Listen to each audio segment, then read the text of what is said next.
করে ফেলি কাসুন্দি ইলিশ ঝটফট করে। ইলিশ মাছগুলো তো আগে থেকেই ধুয়ে নুন হলুদ মাখিয়ে রেখে দিয়েছি। এখানে কাঁচা লঙ্কা চেরা আছে, এখানে রেখেছি হলুদ নুন যতটা পরিমাণে আমার লাগবে, আর বের করে নিয়েছি আজকের প্রধান উপকরণ কাসুন্দি। তাহলে শুরু করা যাক। সর্ষের তেল তো লাগবেই, সর্ষের তেল ছাড়া ইলিশ মাছ রান্নার কথা কিন্তু ভাবাই যায় না। তেলটা কিন্তু আমি গরমই করব না, একদম কাঁচা সর্ষের তেলের মধ্যেই আমি কিন্তু মাছগুলোকে দিয়ে দিলাম।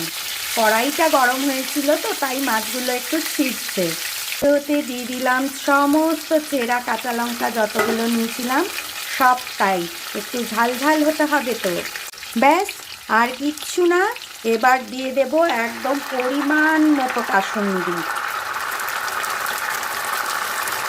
আর দিয়ে দেব একদম গরম জল। এইবার মিশিয়ে দিচ্ছি যতটা আমার লবণ আর হলুদ লাগবে ততটা, ব্যাস আর কোনো চিন্তা নেই।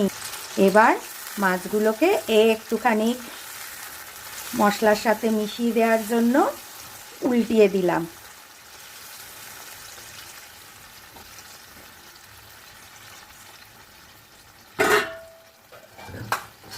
এইবার ঢাকা দিয়ে একদম গ্যাস সিমে দিয়ে করতে হবে রান্নাটা, এটা হতে থাকুক।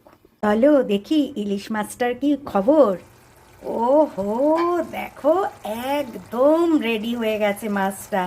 এবার আর কিচ্ছু করব না, ওপর থেকে শুধু একটু কাঁচা সর্ষের তেল ছড়িয়ে দিচ্ছি, ব্যাস একদম রেডি। গ্যাস বন্ধ করে দিলাম, দিয়ে এবার ঢাকা দিয়ে রেখে দেব। গরম ভাতে এই কাসুন্দি ইলিশটা না একদম জমে যাবে। সারা ঘরে জানো একটা ইলিশ আর কাসুন্দি মিলিয়ে একটা ভীষণ গন্ধ, মানে কি যে একটা সুন্দর গন্ধ, জিভে একেবারে জল চলে আসছে।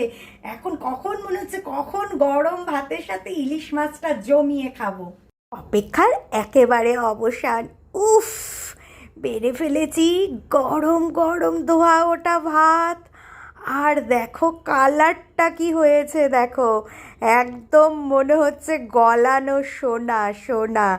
আজকে রূপো আর সোনার দুটোর সংযোজনে, তার সাথে লঙ্কাটা যেন প্ল্যাটিনাম প্ল্যাটিনাম দিয়ে তোমরা দেখো ভাতটা মুক্ত, মানে আজ মণিমাণিক্য খাওয়া। আমি এবার খাওয়া শুরু করে দিই। টাটা।